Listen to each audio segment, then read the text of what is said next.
fácil, más por su estar comentando más. ¿Cómo le va, diputado? Esta es una ley. ¿Cuándo se aprobó esta ley? ¿Usted estuvo presente en ese debate o fue una aprobación así a las apuradas?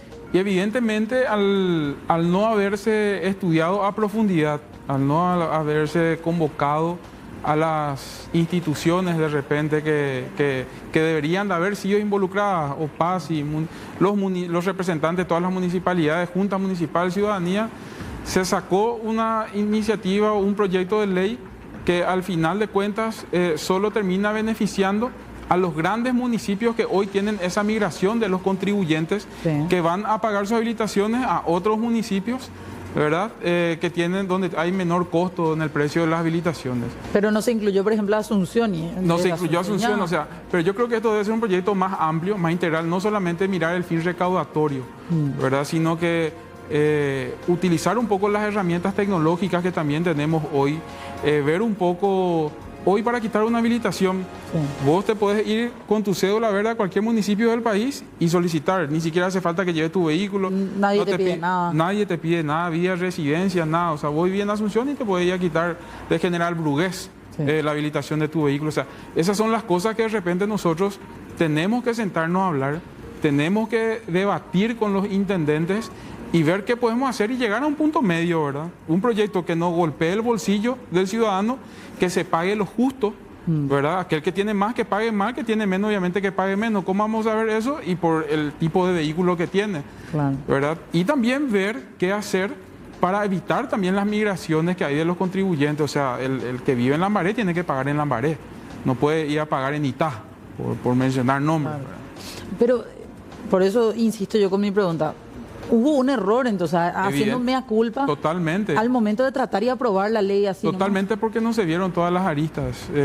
Solamente creo yo que se fijaron en el fin recaudatorio y mirando el problema que tenían los municipios grandes con el tema de la migración de los contribuyentes. Esto nació en diputados, ¿verdad? Fue iniciativa de algunos colegas. ¿De quién es, diputado? Tengo entendido que Marcelo Salinas y encabezaba con varios legisladores. ¿Y hubo esa conversación previa ahí entre ustedes, entre colegas? Bueno, en comisiones yo no sé, ¿verdad? Yo no participo o no participé o no integro las comisiones donde se habrá debatido este proyecto de ley.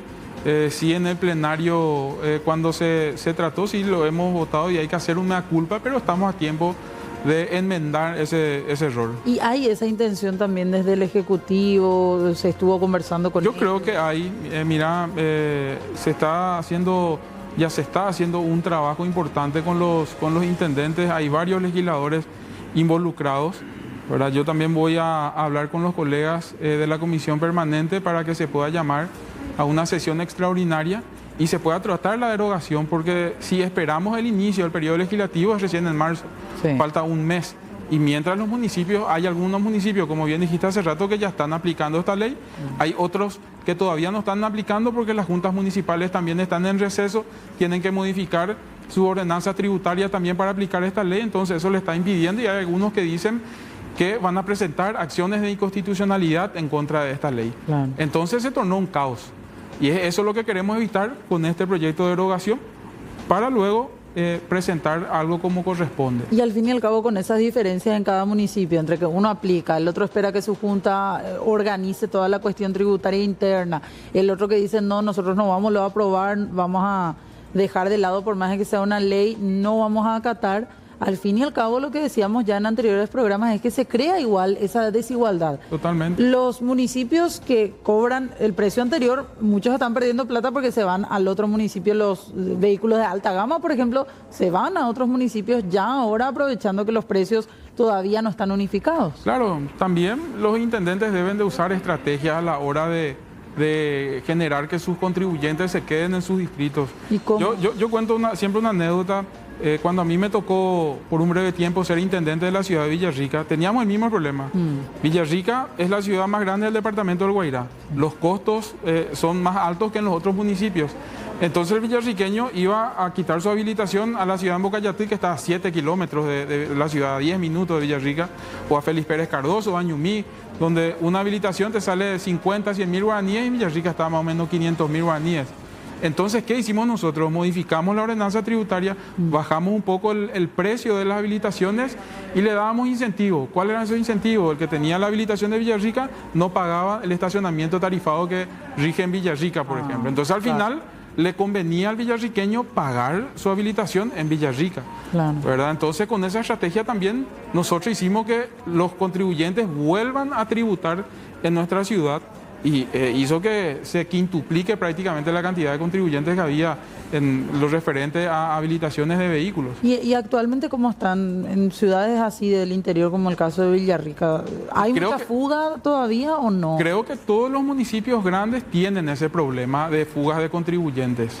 Me animo a decir que todas las capitales departamentales tienen ese problema, porque están los municipios de primera categoría, de segunda y de tercera categoría. Entonces, siempre los de primera categoría tienen un precio un poco más elevado que los de segunda y tercera categoría, y hace que el contribuyente obviamente busque su beneficio económico, pero al tener más de un vehículo ya es una diferencia importante y hace que vayan a otras ciudades. Y aparte de la derogación, diputado, ¿usted plantea algo más o va a conversar con Néstor Castellano, que es un poco quien estuvo también con los intendentes? ¿Qué van a hacer? Vamos a conversar con todos los colegas diputados, con la gente de la OPACI también. Yo ya lo hice con algunos intendentes del departamento del Guairá, ¿verdad?, que se acercaron a mí preocupados por esta situación. Y vuelvo a reiterar, la idea es realmente quitar una ley que beneficie a los municipios, que organice un poco todo este caos que hay hoy en día, pero sin golpear el bolsillo del ciudadano. De la gente. ¿Y tienen ya algún cálculo? Usted en particular ya estuvo viendo cuál puede ser el mecanismo para hacer el cálculo respecto a los vehículos de alta gama y los que no son. La próxima semana va a haber una reunión con los representantes de la OPACI y varios congresistas también, donde ellos van a tirar una propuesta, ¿verdad? Así que ahí vamos a estar viendo un poco y afinando el proyecto que se podría presentar. Ok, porque al fin y al cabo, lo que decíamos ahora, uno busca pagar en su municipio, tributar en su municipio, pero ver también los resultados, no tener, por ejemplo, calles en mal estado por donde tengan que transitar el vehículo. Al fin y al cabo, eso es un poco también lo que a una persona que tributa en su ciudad le gustaría tener. Sí, totalmente, pero con esta situación el normal, digamos, el ciudadano lo que busca es un beneficio o hacerse un ahorro, digamos. Directo. Totalmente, o sea, la gente busca cómo llegar a fin de mes, la situación muchas veces no es fácil. Entonces, por eso siempre digo, hay que buscar una solución intermedia, ¿verdad? Claro. Y en los municipios así del interior, en el Guairá por lo menos, ¿cuáles son los costos fuera de esta ley que entró a regir ahora? Antes de eso, ¿cuánto se pagaba por habilitaciones? Mira, realmente no conozco exactitud porque cada municipio tiene su ordenanza tributaria, así que te mentiría si te doy un costo hoy. En Villarrica creo que está rondando un vehículo relativamente nuevo, 300.000, 350.000 guaraníes. ¿Qué año más o menos? Y vehículos de, no sé, de 2, 3 años de antigüedad. Un 0 kilómetro seguramente estará ya por los 500, 600.000 guaraníes más o menos. Bueno, ahí ya se nota la diferencia. Porque ahí hablamos otra vez, el vehículo de alta gama estaría pagando menos. Claro, lo que está pasando con esta nueva ley es que los que pagaban más, que eran los que tenían mayor poder adquisitivo, que tienen vehículos más caros, hoy con esta ley pagan menos. Y los que pagaban menos porque tenían un vehículo viejo, usado, hoy con esta ley están pagando más.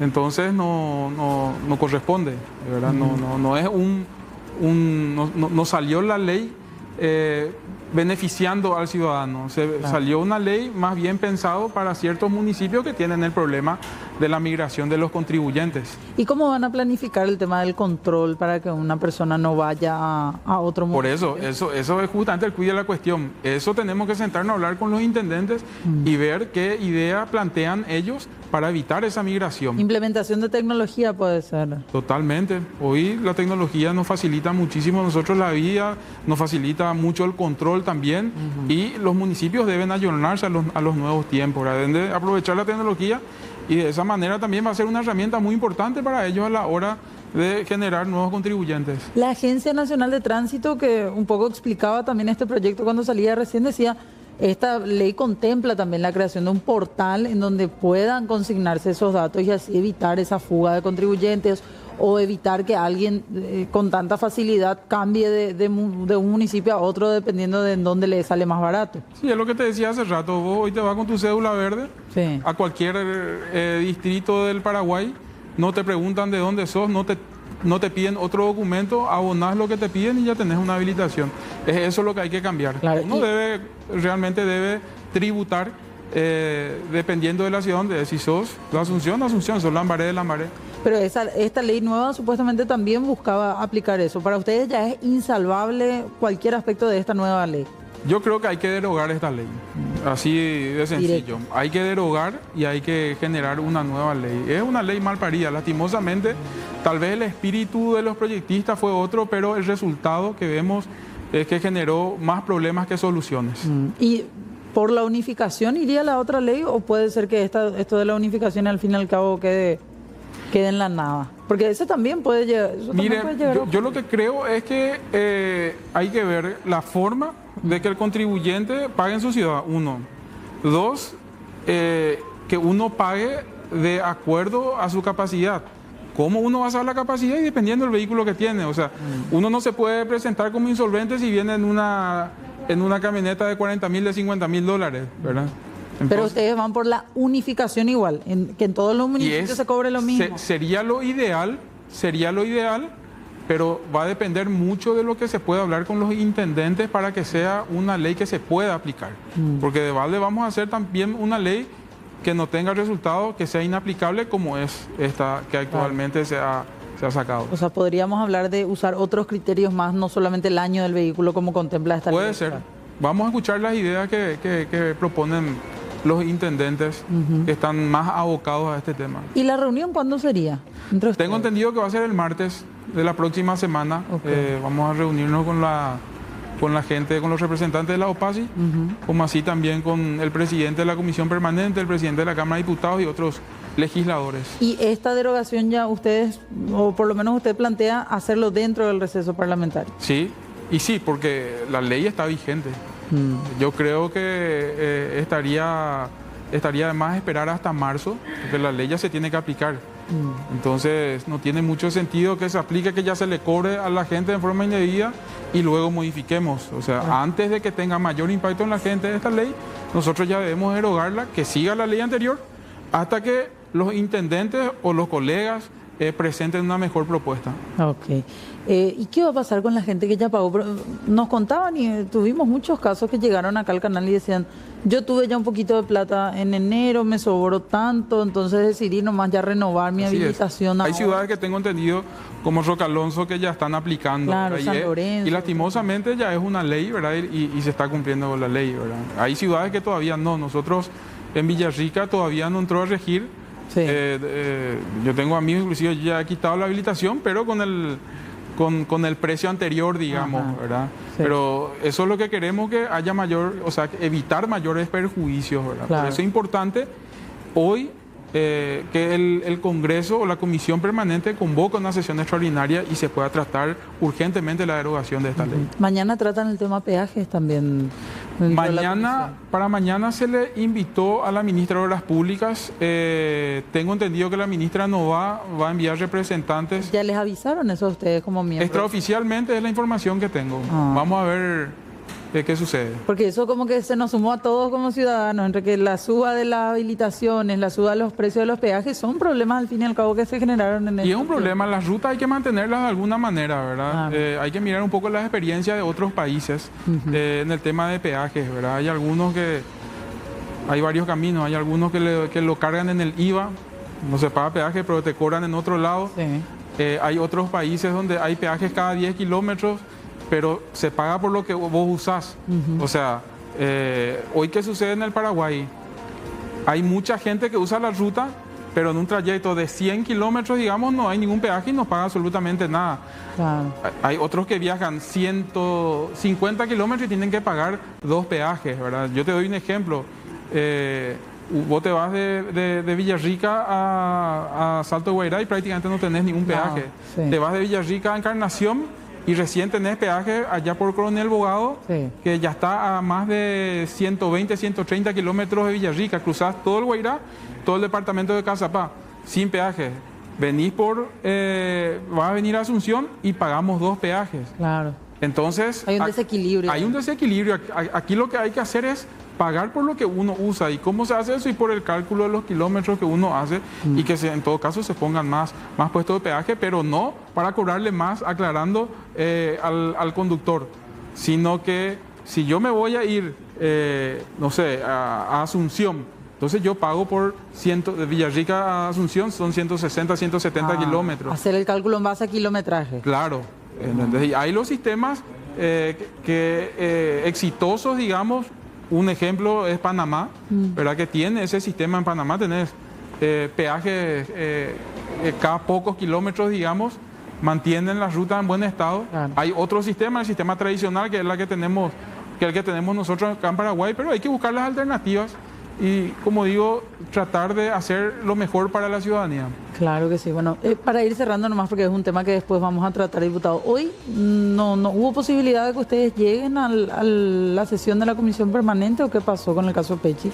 Mira, yo realmente no puedo hablar por los demás colegas, ¿verdad? Yo tengo una opinión propia, ¿verdad? Que es la de no politizar este caso. Por eso usted no participó de la sesión de particularmente no participé por eso, ¿verdad? Yo no creo en politizar un tema tan delicado, algo que enlutó a todo el Paraguay. El asesinato del doctor Pechi fue algo realmente demasiado oscuro que va a quedar en la historia de nuestro país.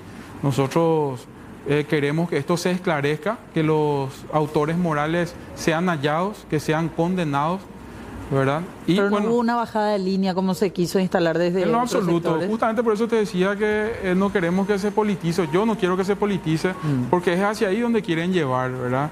No es para conocer los avances de la investigación. Dicen más o menos que si es que se realizaba la sesión reservada se iba a resolver más o menos el caso, y no es así. ¿Entendés? Y hay que entender también que es una investigación de un asesinato a un fiscal que fue asesinado por mafias transnacionales. El fiscal general no va a ir a contar, pero absolutamente nada de la investigación. Pero nada, no va a filtrar ningún solo dato.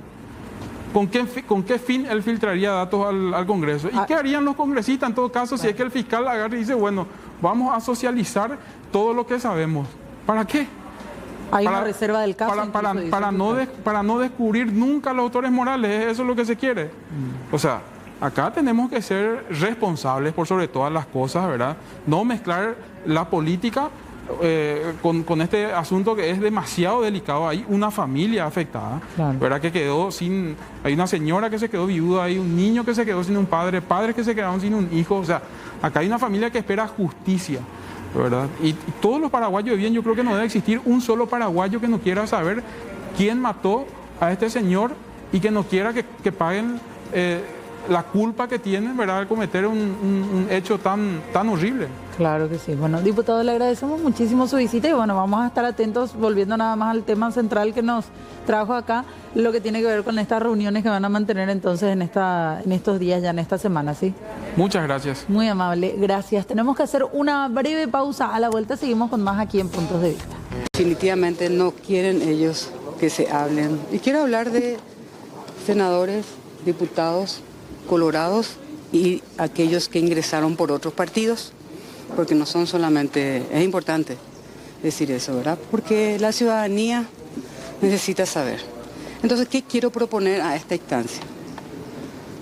Al no venir, al no haber quórum y haber asistido los invitados, lo que les pido a estas autoridades, al fiscal general del Estado, al representante de la Cancillería, tengo entendido el embajador Verdún, al representante del Ministerio del Interior, Pereira, comisario general retirado Pereira, Oscar Pereira, que desde su oficina informen, hagan una conferencia de prensa y hablen de este tema, lo que pueden hablar. Eso les pido a cada uno de ellos. Que sea abierto al público en general y sobre todo a la familia que está pidiendo respuestas. Así mismo. Esto es, no sé, no tiene palabra finalmente. Esto no tiene palabra. Cada uno de nosotros fuimos elegidos por la gente por primera vez en forma directa, le representamos a un sector de la ciudadanía, estamos diputados y senadores de distintos partidos, gente que no forma parte de la comisión permanente, y esperábamos, y les reconozco a ellos, porque vinieron en forma voluntaria, no tenían obligación. La familia, en forma, no sé, desesperada, hablan y solicitan a los tres poderes. ¿Qué tengo que ver ya si...? Porque usted pidió, políticamente hablando. Pero Dios mío, no me hacen vacío a mí, le hacen vacío a la familia, al pueblo paraguayo que exige que se conozca qué está pasando con la investigación del asesinato de nuestro compatriota. ¿Qué tengo que ver yo? Tienen que dejar de lado finalmente. Pero justamente lo que este tipo de actitudes es que se comienza a dudar de las instituciones, hay un murmullo, porque justamente no se sabe si hay o no avances en la investigación, se desconoce. Y por otro lado, esta conducta inadmisible, inaudito, de estos parlamentarios. Bueno, esto era lo que decía en horas de la mañana de hoy, poco después de las 9:30 más o menos, la senadora Lilian Samaniego, cuando ya todos se daban cuenta de que no iba a haber quórum en la jornada para la sesión reservada en la cual se tenía que hablar acerca de los avances en el caso Marcelo Pecci, la investigación de su muerte, la investigación también en torno a la muerte del principal articulador de aquel crimen de Francisco Luis Correa Galeano en una cárcel de Bogotá, hecho que ocurría a inicios de este año 2025 nada más. Finalmente no asistieron una gran mayoría de los legisladores que forman parte de esta comisión permanente. Era una situación que ya se veía venir desde hacía unos días.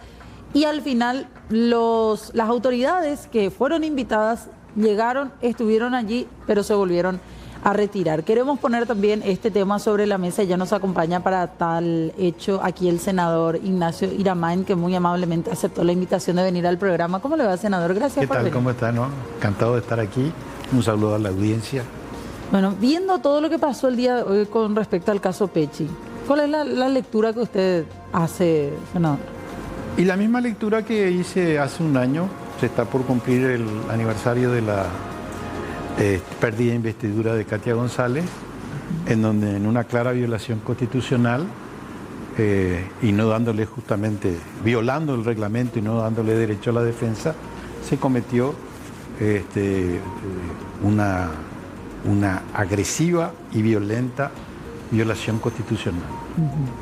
No me llama la atención, yo iba porque estaba interesado en el tema, había un reclamo legítimo de parte de la familia. Ustedes iban a participar como oyentes. Entonces íbamos a participar lógicamente en nuestra condición de senadores, varios, Sí.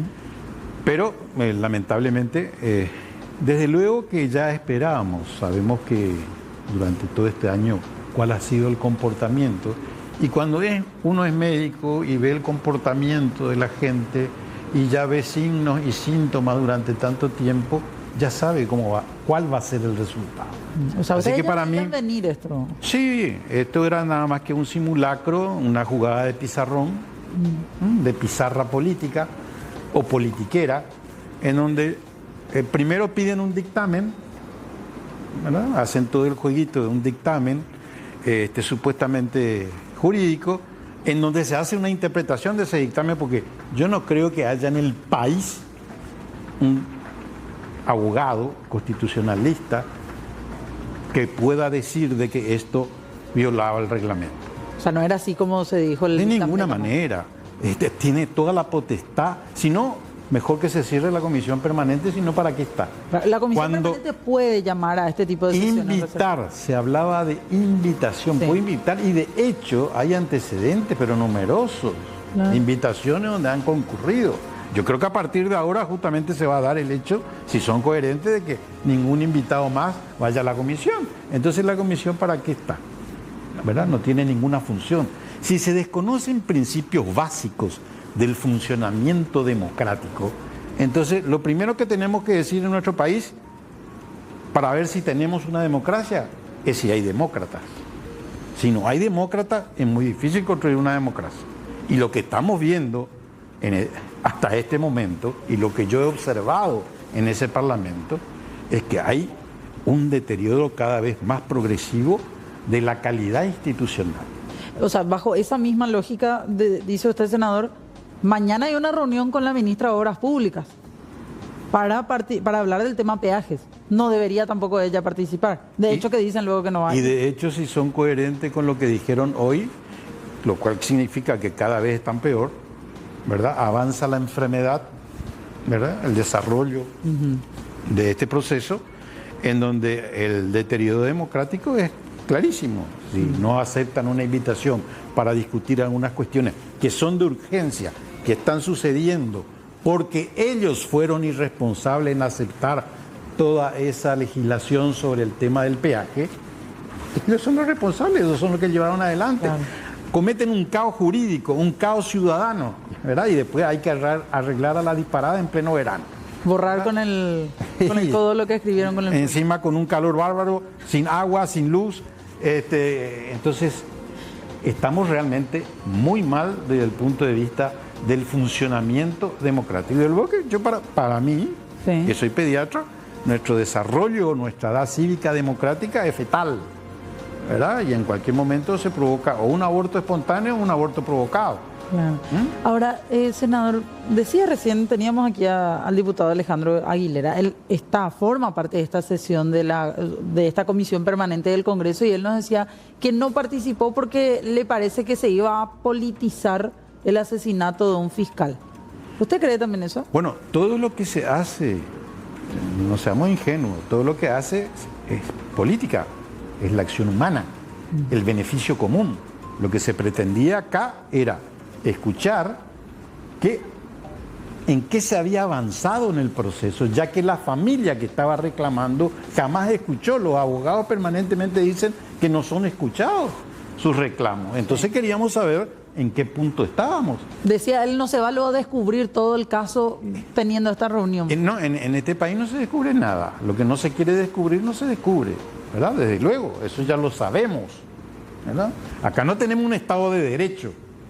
Acá el Poder Judicial está arrodillado frente al Poder Político, ¿verdad? Y el Ministerio Público es muy poco lo que hace, no defiende a la ciudadanía.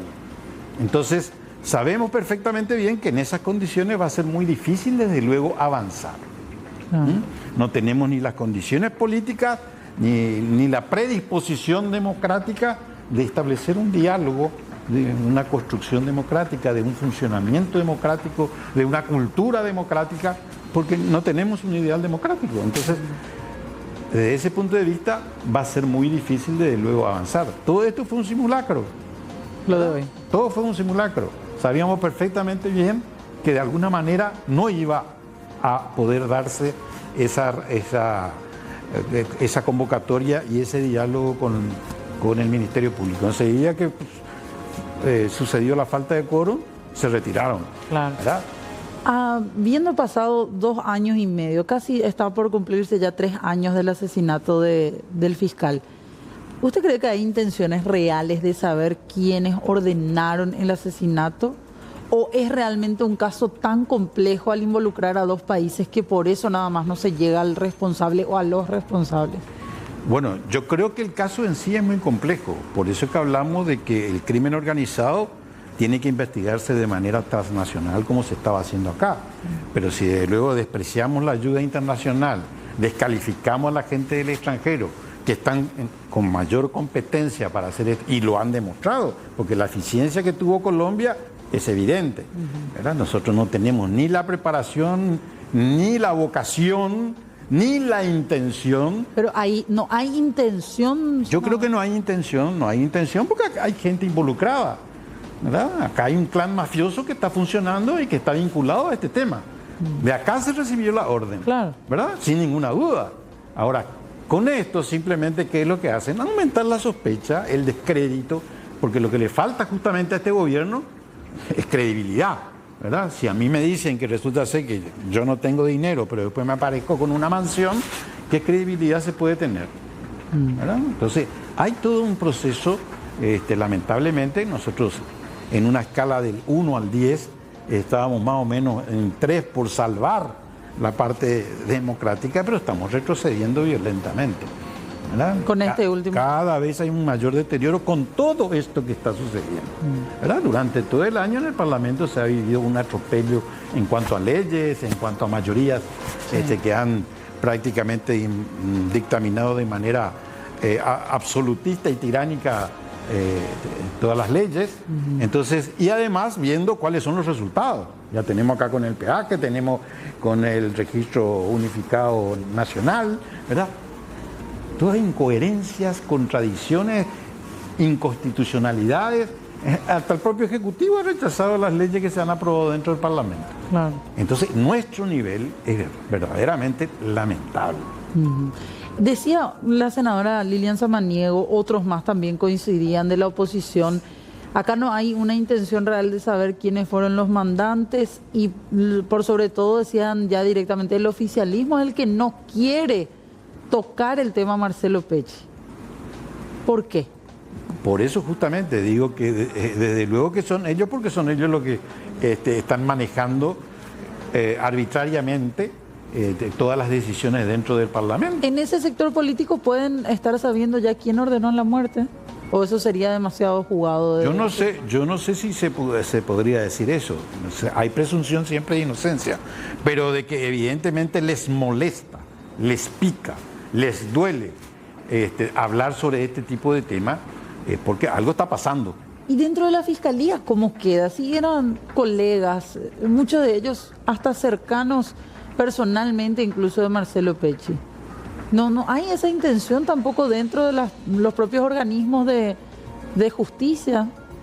Bueno, cuando no hay una cultura democrática, una cultura jurídica, una cultura del derecho, del respeto, nadie es confiable, ¿verdad? No existen los amigos para algunas cosas, para algunos intereses en términos materiales, pero cuando ya la cosa se empieza a complejizar, ¿verdad? Involucra responsabilidades de tipo penal, civil, bueno, la cosa ya cambia. Claro.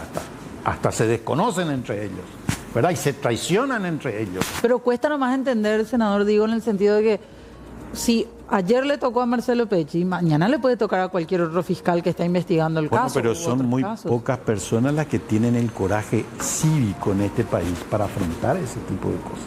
Si usted se pone a ver y a estudiar y a analizar, ¿cuántos políticos con coraje? Katia era una de ellas, ¿verdad? Su coraje cívico le llevó a que la quisieran fusilar políticamente, ¿verdad? A Marcelo Pecci lo mataron.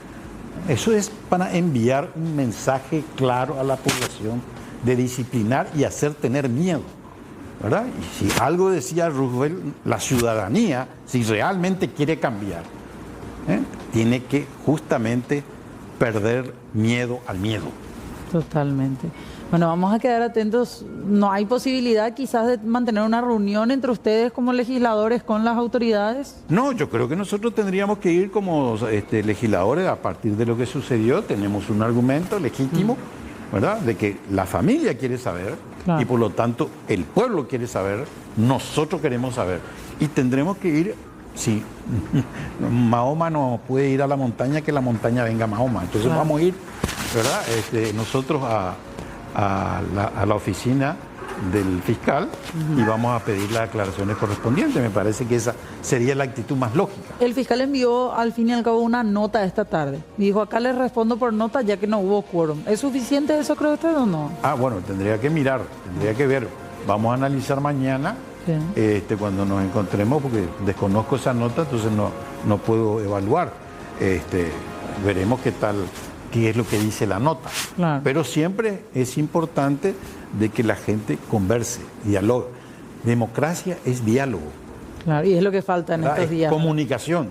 Si no hay comunicación, no hay diálogo, no hay democracia. Totalmente. Bueno, senador, le agradecemos muchísimo su visita. Gracias. Un placer. Será hasta otro momento. Encantado. Muy amable. Tenemos que hacer una última pausa y ir cerrando el programa. 19 horas con 58 minutos, ya vamos cerrando puntos de vista. Quédense en la programación de C9N porque en instantes se llega a QAP con toda la información policial. Antes de irnos, queremos destacar también esta información que se generaba en la jornada. Revisión de medidas es lo que solicitó Walter Bauer en torno a su caso, pero finalmente un tribunal de ferias en el Poder Judicial determinó que el mismo seguirá guardando prisión preventiva en la penitenciaría, en el penal militar de Viñascue. Ratifican la prisión preventiva de Walter Bauer, el exministro del Interior, que ya fue condenado el pasado sábado a 15 años de cárcel por tortura. Este mismo tribunal resolvió que el comisario Osvaldo Vera, condenado a 6 años también por el mismo hecho, continúe recluido, pero en vez de hacerlo en la cárcel militar de Viñascue, lo hará en la agrupación especializada. Todo esto hasta que la condena de ambos quede firme y ejecutoriada. Nosotros hemos ofrecido una fianza real de un inmueble con un valor de aproximadamente 5.000 millones de guaraníes, con condiciones de dominio, igualmente con tasación, y además de la demostración por parte de esta representación de que el señor Walter Bauer estuvo disponible, estuvo atento y obediente.